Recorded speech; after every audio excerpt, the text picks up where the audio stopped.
Hello everyone, welcome back to the channel. Today we're going to be taking a look at Salesforce, massive move ahead. Salesforce has been killing it in its CRM industry, and I think we're going to have a big move. It's at almost all-time high, and you'll see when we take a dive into the charts, there's going to be a pullback. We're learning, what we're doing here is we're learning how to trade options during earnings seasons. A lot of talk online, a lot of videos online on how to trade options. We're here to back test it and to prove to you, does it work? Is it profitable? And what's the cost of entry?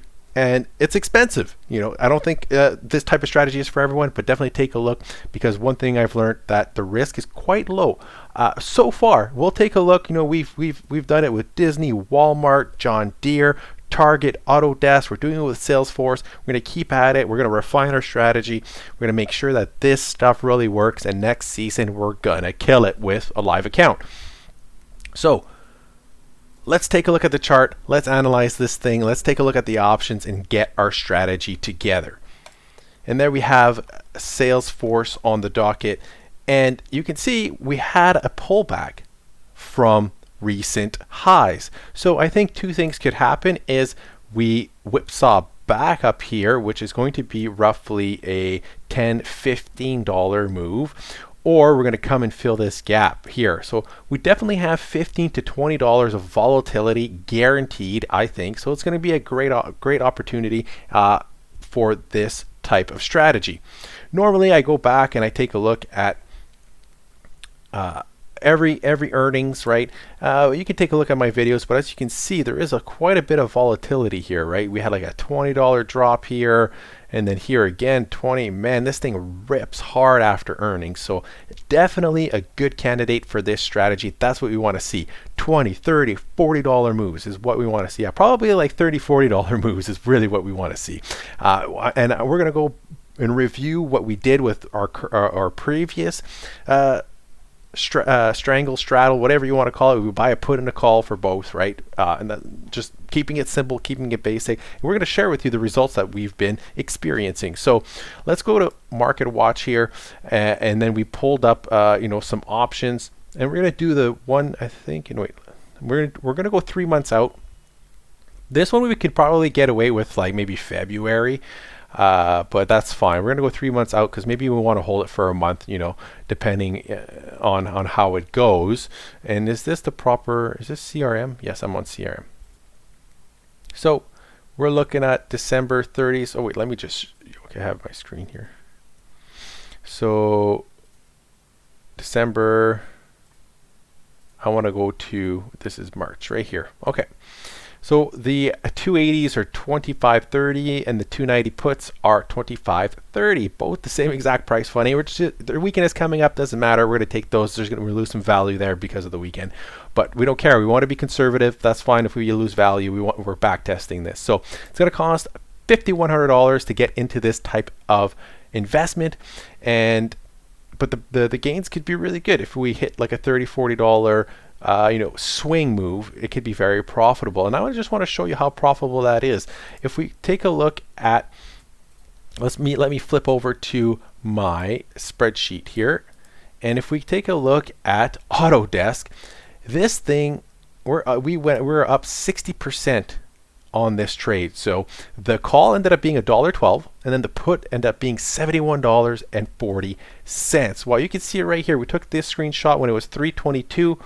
And you can see $20, $20-ish here for the call and the put. It's a $4,600 investment, and then it yielded us $7,200 when we had that $50 gap down on earnings.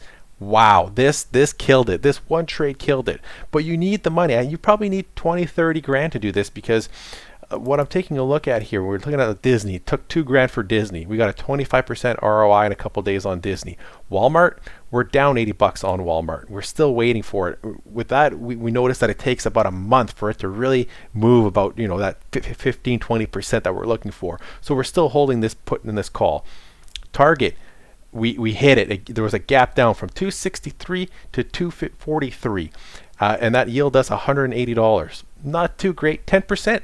10% though, which is not bad. And I think it took us like a week or two, and within a week, if you can hit a 10% ROI, some people don't even get that in a year with their mutual funds. So this was a great option here, a little on the low side, but then, you hit things like Autodesk where they gap $50 and you're up 60%. And that's $2,700. Amazing. John Deere. I have to take a look at John Deere, but did I update John Deere? I'm not sure, but we're going to take a look at that right now. I don't think I updated it. So let's flip back to Market Watch and let's go to John Deere. And let's see what those options are sitting at right now. We're going to do a live update right now. Let's take a look. I definitely took, I didn't see a lot of volatility with John Deere, so I wasn't excited. I'm just doing it for practice and to just, keep track of the situation and to see which one I want to do in my real account. If John Deere doesn't perform, I'm not going to do it during the next earnings season. I'm just going to skip out on it. Am I going to do Autodesk next earnings?